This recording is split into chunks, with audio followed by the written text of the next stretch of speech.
So, Representative, obviously the shooting that happened in your area just 1 year ago brought a lot of attention to the issue of school shootings and school safety in general. So tell me a little bit about how your community reacted in the aftermath of that shooting and kind of what has come after that. Well, I couldn't be more proud of Marshall County, the way that they had reacted from the school shooting, a horrible situation. I was there the day that it happened, during the aftermath, and such a surreal situation. I mean, the school that I graduated from and go to ball games to on Friday nights, you know, we had helicopters above, ATF, FBI, state police. It was a very surreal situation that you couldn't accept it as actually happening. It was like a bad dream, and it was real though, unfortunately, but our community really has to be the model of the nation and model of hope. You've never seen a community come together any better than our community did, and they had the Marshall Strong movement, and just thousands, hundreds of thousands of dollars were donated that went to the kids and to the families and to the causes, scholarships in their names.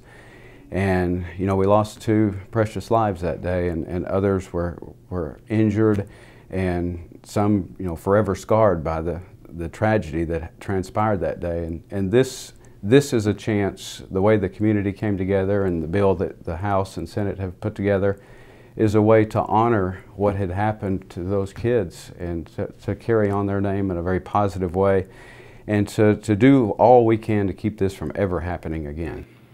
So after that shooting, obviously there's been a lot of conversations about how we keep our schools safer, and the work group has been working for a long time about this, for a year now. And so the legislation, like you said, House Bill 1 and Senate Bill 1, what are your overall thoughts on the bills and, you know, these proposals to kind of improve school safety in Kentucky? I like the bill. There was a lot of work that was involved in making this bill happen. It wasn't one person.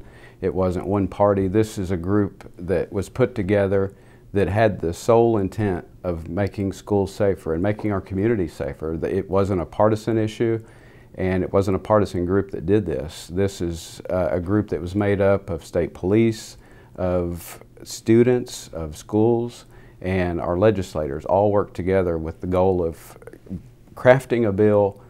It's not a perfect bill, but nothing is. You hate to even have to have a bill like this, a school safety bill. It's something that, you know, many of us grew up with, just that notion that schools are safe, and they were. And this is a way, though, that is not the state imposing its will on our local schools. It's working with our local schools, and it's assisting them. It's helping the schools that may not have a plan in place, and finding the best plan that's working for our schools and making it all one plan. So I like it. So, and you're a primary co-sponsor of the House bill. So tell me what you think are some of the most important components of that legislation that will really help improve safety. Well, the thing I like about it, like in my district, you've got Marshall County, Lyon County, and McCracken. And those schools are already doing what's necessary. They're doing what this bill is asking to be done. And they are providing the funding for it, they're providing the resource officers, and the plan in place that they have put together is very similar to what's being done. And they actually had a voice in this bill. And this helps other schools that may not have that plan.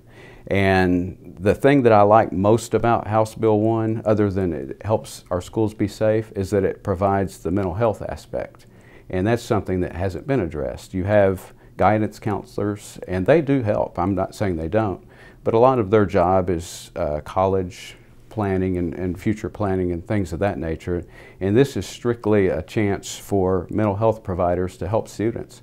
And it goes beyond just the helping for preventing a horrible tragedy.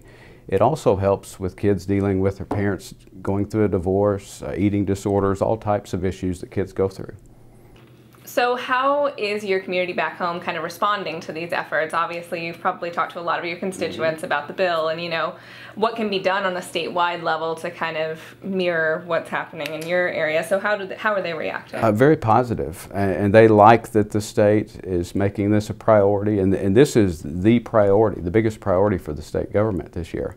This is a Senate and House bill. It's a combined bill, and it's Senate Bill 1, House Bill 1, and this is something that is extremely important. And I think the community really likes that we're taking this serious and that we're doing more than just giving lip service to this. We're actually doing something about it.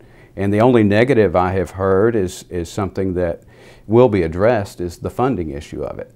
And they're saying the only thing that is bad is that the money has not been allocated to it. But the pension issue has to be addressed, and that leaves some ambiguity as far as funding. But this is something that it has to be a priority. That you can't put safety on the back burner. It has to be priority number one, and I'm proud that the state is making it that way. Now, is there anything else you want people to know about the issue or the bill or anything? I just hope they'll support it, and I hope they will actually read the bill. And I've talked to the superintendents in all the school districts in my district, and they have had a few questions on some of the details of the bill. It may be they're doing something a tad bit different, but they're still being proactive. And Representative Bam Carney and I had assured them that as long as they're doing steps necessary, we're not there to change what they're doing. So I think that made them feel a lot better about it.